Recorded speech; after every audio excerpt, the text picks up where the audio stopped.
Na trincheira, Rafa, a brincadeira é um pouquinho diferente. Então, não tem uma verdade absoluta, onde você tem um determinado comportamento enquanto líder e vai falar assim, não, eu não vou fazer microgerenciamento, ou vou fazer microgerenciamento.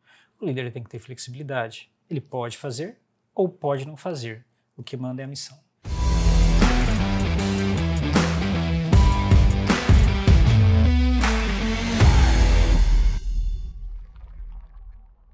Olá, estamos de volta no nosso podcast Na Trincheira e hoje o nosso assunto é sobre liderança e microgerenciamento.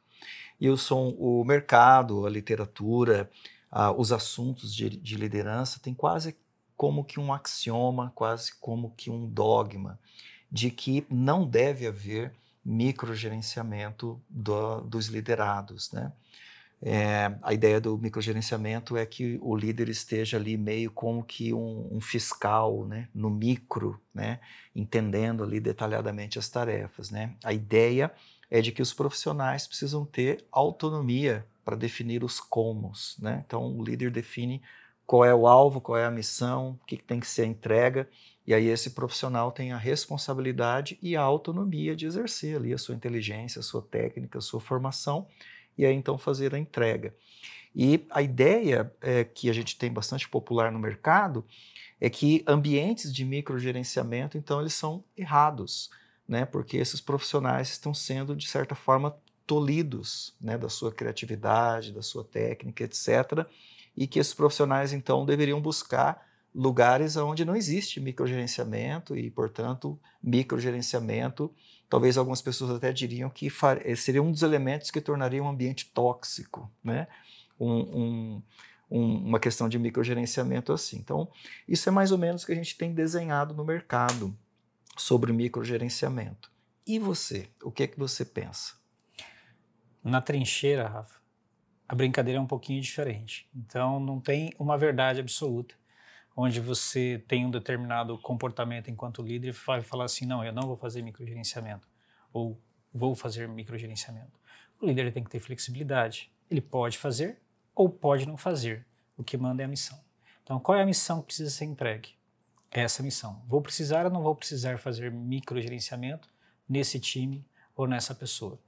Obviamente, se a gente pensar num time maduro, com pessoas sêniores que sabem o que fazer, estão fazendo tarefas que já fazem há bastante tempo, sabem mais do que você enquanto líder sobre aquele determinado assunto, qual é a razão de você gastar tempo fazendo microgerenciamento? É simplesmente uma deficiência do líder de não confiar nas pessoas. O que nós estamos falando aí é falta de confiança. Não, confiança tem que haver na equipe, né? Agora, o que eu vou microgerenciar ou não, depende. Depende de qual é a missão e quais são os pontos de falha dessa missão. Os pontos de falha pode ser pessoas, certo? Pode ser um processo, pode ser um incidente que aconteceu. Pegar pessoas ou times. Quando eu falo pessoas, pode ser pessoas ou times. Eu tenho times mais seniors que conseguem fazer uma boa entrega, ali eu tenho uma certa segurança que ali não há um ponto de falha, então eu não vou fazer microgerenciamento, eu vou assumir compromissos com esse líder ou com esse time, né? E esse time vai fazer as entregas que eu necessito e eu consigo fazer um único checkpoint ao final, por exemplo, né? Porque eu tenho segurança de que no final aquela etapa do processo ou da missão que eles ficaram de fazer vai ser entregue. Então por que eu vou ficar fazendo microgerenciamento? Por que eu vou ficar colocando tempo meu para ficar acompanhando aquelas pessoas só por desconfiança ou medo ou insegurança? Aí é algo meu que eu preciso cuidar e preciso tratar. E eu acho que nesse aspecto, o que a frase do mercado que o líder não deve fazer microgerenciamento está correta. Só que isso não é uma verdade absoluta na trincheira, né? No dia a dia, muitas vezes nós delegamos tarefas ou atividades para times ou pessoas no limite da sua capacidade, ou até acima do que você acredita que esse time vai entregar, ou algo que esse time nunca fez. Então tem um risco associado a essa atividade. Tem um risco disso não acontecer e isso comprometer toda a missão. O líder deve fazer microgerenciamento nessa situação? sim, se for uma atividade crítica que pode comprometer toda a missão e for um ponto de falha da missão, ele deve microgerenciar. Ele deve fazer mais checkpoints, ele deve fazer mais checagem, ele deve olhar mais para esses indicadores, ele deve conversar mais com o time questionando os comos, para ver se o time está seguro ou não, ou se ele está vendo alguma coisa que possa de fato falhar. Ele precisa fazer mais pontos de checagem, ou o que o mercado fala, microgerenciar, porque o time não está lá sozinho, isolado, e está tendo que prestar mais contas do que outros times. Tem mais perguntas de por que você está fazendo isso e não aquilo do que outros times. Isso pode não ser uma situação de desconfiança.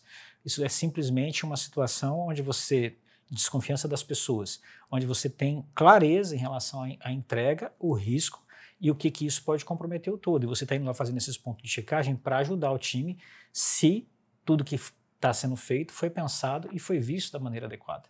Então esse é um outro contexto onde o microgerenciamento é muito bem-vindo. Atividades, times que não estão performando é um outro exemplo. Você tem uma missão e você tem times que não estão performando para que essa missão seja cumprida. Você tem que descer, entender o que esse time está fazendo, como ele está fazendo e por que esses indicadores não estão acontecendo. Esse líder está com as pessoas certas no time? Se você está liderando líderes, né? Ou se você está liderando pessoas, essa pessoa que não está atingindo os seus objetivos, ela está comprometida, ela está engajada, ela tem o conhecimento necessário, o que está acontecendo com aquela pessoa, quais são os problemas? Não dá para simplesmente deixar aquela pessoa solta e fazer o checkpoint assim como as demais. O líder tem que se movimentar com flexibilidade. Ou incidentes, que pode ser um outro caso, né? Aconteceu um incidente, todo mundo tem as suas entregas, tem um incidente novo, um fato novo, uma entrega nova, uma urgência, ou um equipamento estragou, né? E isso pode comprometer toda a missão, né? O líder deve fazer microgerenciamento, o líder deve inclusive fazer atividades que aos olhos de muitos não seriam estratégicos. Então, o que é estratégico? É tudo aquilo que pode comprometer a missão. Se um líder precisar ir lá descer e fazer uma atividade operacional junto com o time, né, olhando o que o time está fazendo e fazendo junto, inclusive, isso é estratégico, não é operacional. Isso é microgerenciamento? Talvez seja microgerenciamento, sim. Porque você está junto com o time, olhando passo a passo, checando cada coisa e fazendo junto, porque tem um incidente ali que pode comprometer toda a missão. Ou toda a entrega, ou todo o resultado de um mês, não importa. Qual é o compromisso que você, enquanto líder, assumiu. Então, você tem uma missão a ser cumprida com a tua equipe, tá certo? Então, você se movimenta deixando o time mais solto, quando isso for ok e não for comprometer a missão, e se for necessário, microgerenciando, descendo, olhando o número, olhando o indicador, olhando os comos, fazendo questionamentos e acompanhando cada atividade, aumentando a sequência de checkpoints e olhando inclusive indicadores drives. E, por que não, em alguns momentos, para times que eventualmente não estão entregando resultados, está muito abaixo e precisa ser feito algo urgente, entrar com comando e controle, dizendo exatamente quais são as atividades que precisam ser feitas. Dizendo os comos. Os comos, né? Isso pode ser necessário em determinados contextos e as pessoas não vão gostar. E elas vão reclamar que você está fazendo um microgerenciamento, que você não está confiando nelas. Verdade. Não mesmo. Por quê? Porque os resultados não estão acontecendo. E a hora que você deve entrar enquanto líder, muitas vezes para garantir o resultado da missão. Ok? Eu sempre tenho falado aqui que o papel de líder é garantir missão. Então, se ele deu a palavra para alguém que alguma coisa vai ser feita e vai ser entregue, ele vai lá e faz isso acontecer. Tem um efeito colateral nesse time para ser tratado depois? Tem um efeito colateral para ser tratado nesse time. Esse time não gostou do movimento que você fez. Ok? Embora eles entendam, compreendam, eles não vão gostar. E vão falar que está tendo microgerenciamento. A grande pergunta para esse time é: como é que eu não vou precisar fazer isso aqui novamente? Como é que eu não vou precisar microgerenciar mais? E vocês vão resgatar a autonomia, certo? E ter a responsabilidade assim como aquele outro time. Então, isso não pode ser um comportamento padrão do líder, de comando, controle ou desconfiança, mas sim uma necessidade daquele momento. E depois, nas lições aprendidas, isso pode ser, obviamente, feito com clareza, né? Muitas vezes, com os meus liderados, eu chego ao ponto de definir, beleza, tem a missão, falhou. Tem a missão, falhou. Ó, a próxima data é essa, depois eu entro para fazer junto, para dizer os comos. Né? E muitas vezes eu lido com diretores, líderes de líderes. Isso é muito difícil, né? Porque a pessoa se sente invadida, se sente que há uma falta de confiança de você entrar e fazer junto. Ok? Mas não quer dizer que não houve a oportunidade para essas pessoas fazerem e que não foi contratado, que se não houvesse nessa data você não iria fazer esse movimento de microgerenciamento. Então ele não deve ser um movimento padrão, mas sim um movimento estratégico. Certo? Então ele é uma ferramenta para o líder, que ele pode lançar ou não em função dos resultados que precisam ser atingidos. E normalmente em times menos maduros, ou pessoas menos maduras, né, que ainda não têm segurança, estão com atividade maior do que a sua capacidade, e os números estão mostrando em relação a isso, ou são gargalos que estão ocorrendo na empresa ou no incidente, ou gargalos que estão ocorrendo na empresa, ou na missão, tá certo? Ou no processo produtivo, ou na entrega, ou para se atingir os resultados daquele mês, né? Se você precisa de mais vendas para atingir os resultados daquele mês, você pode sim, em determinados dias do mês, dar uma olhada de mais de perto no time de vendas, se o time de vendas não estiver efetivamente conseguindo atingir aqueles resultados. E sim, microgerenciar algumas ações naquele período. É uma escolha da liderança e a autonomia da liderança também, até que ponto ele deixa o time sozinho e até que ponto ele encosta. E o outro caso, que é muito comum, é no caso de incêndios, incidentes, aquelas coisas que não são planejadas, que aconteceram no meio do mês, eu preciso fazer tudo que eu tinha que fazer, tenho que fazer isso aqui também, porque é algo efetivamente não previsto. São os casos que eu acredito que microgerenciamento é muito bem-vindo. E como a gente vive de trabalhar e tratar problemas, essa é a função principal do líder, eu diria para você que a gente passa, um bom líder, ele passa mais tempo do que ele gostaria microgerenciando alguma coisa, porque tem algum incidente acontecendo. É muito difícil a gente estar com todos os times extremamente orquestrados e a gente só no painel olhando, esperando chegar ao final do mês, sem nenhuma confusão para resolver. Né? Essa história do líder, faz aí, se precisar de mim eu estou aí, para mim isso não é liderança. Não é liderança. Para mim isso é um líder que na zona de conforto, deixando que o time se vire, e ao invés de estar remando junto com o time. Legal. Então, em resumo, não é uma questão de certo ou de errado, a questão de microgerenciar, ela é uma ferramenta que o líder tem para trabalhar. E aí vai depender de quê? Vai depender da intenção que ele tem, conectado à missão que ele precisa garantir. Essa é a ideia. E não ser ideia. uma limitação ou um vício de microgerenciar. Isso.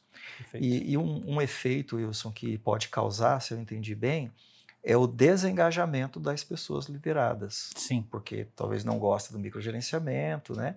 Sim. E talvez você possa ter dificuldade de engajar esse time em outras causas, em outras missões, etc., né? Pode gerar um desgaste ali.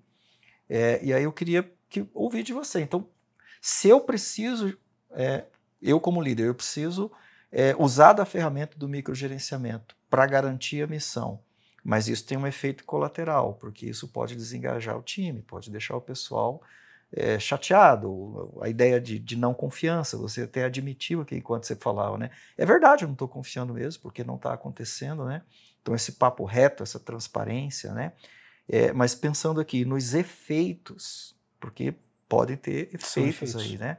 Então como lidar com esses efeitos, uma vez que eu tenho que usar da ferramenta do microgerenciamento, como lidar com os efeitos que são danosos dele depois? Eu acho que a primeira forma é transparência. Os porquês têm que estar muito claro, né? E a segunda coisa é que tem que estar claro para o time que isso não é um comportamento padrão seu. É de que é algo que foi realmente necessário, ou seja, a verdade nisso que você está fazendo, né? Não é algo que simplesmente foi um rompante, há uma estratégia para isso. Isso foi pensado em ser feito, foi escolhido efetivamente fazer, né? Quando você já entra dessa forma e você já entra com os porquês com a equipe, seja antes, né? Porque tem tempo de você explicar os porquês que você está fazendo, ou seja depois, né? A entrega feita, porque às vezes pode não ser possível, sei lá, pode ter uma entrega, vai vir clientes importantes aqui, e o chão está sujo ali, e eu preciso atravessar as pessoas e fazer limpar, ou eu mesmo pegar um pano, achar e limpar o chão, e as pessoas vão ficar incomodadas porque elas não viram, seja lá o quê. que venha no meio do caminho, talvez eu precise fazer todo o movimento e só dar o feedback depois, porque o cliente está chegando daqui a pouco.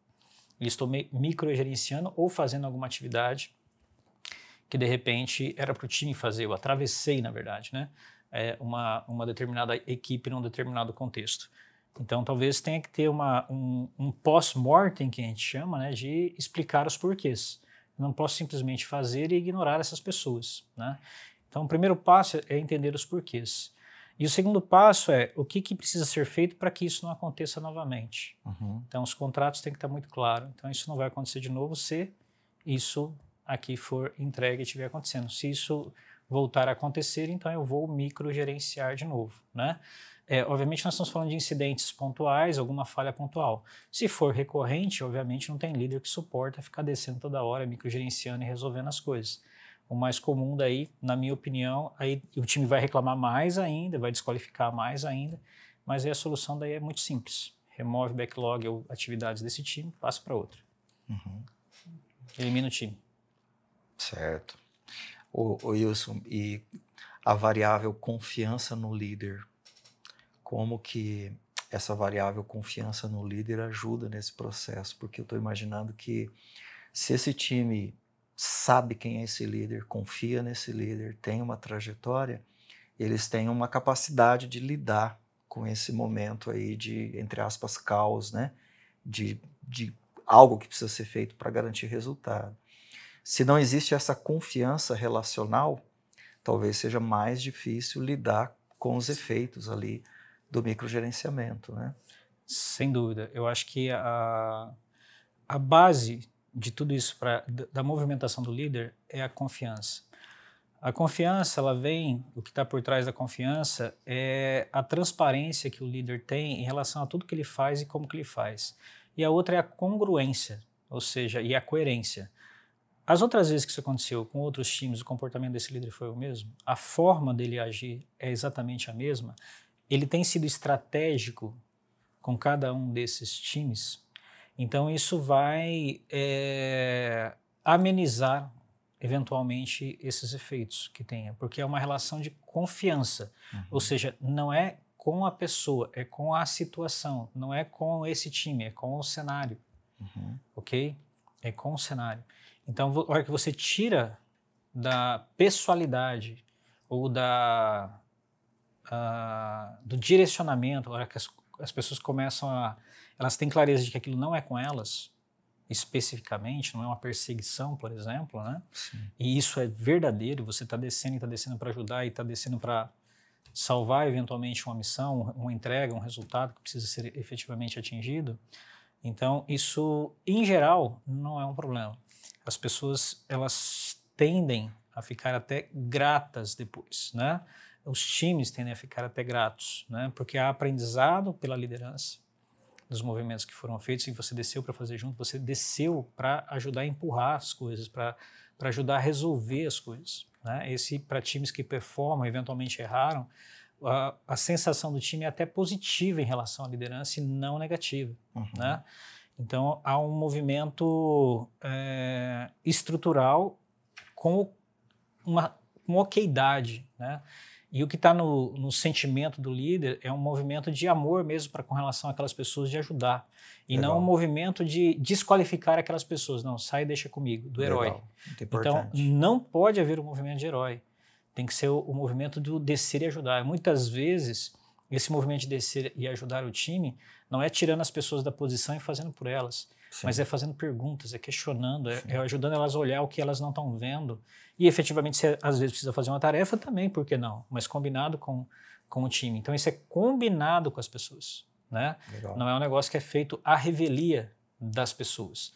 Obviamente, nem todos podem gostar disso, né? Eu não estou aqui para dourar a pílula e dizer que é um movimento tranquilo quando ele é feito. Não, vai gerar desconforto. Sim. Porque há um certo sentimento de não dei conta ou de derrota envolvido num movimento como esse, quando o líder está fazendo microgerenciamento, em alguns cenários, quando for um cenário de não atingimento de objetivos, que é gerada uma urgência que precisa ser recuperado um determinado objetivo. Então, tem um fracasso envolvido. E isso tem que ser tratado depois com a liderança, mas no sentido de aprendizado, lições aprendidas e tudo mais, né? Então, quando isso é feito dessa forma, o time tem tido uma okeidade nesse tipo de movimento. Agora, quando é um comportamento padrão do líder, que ele está fazendo por raiva, por ódio, é porque se não é ele para resolver, ninguém mais resolve, aí acabou o movimento. Né?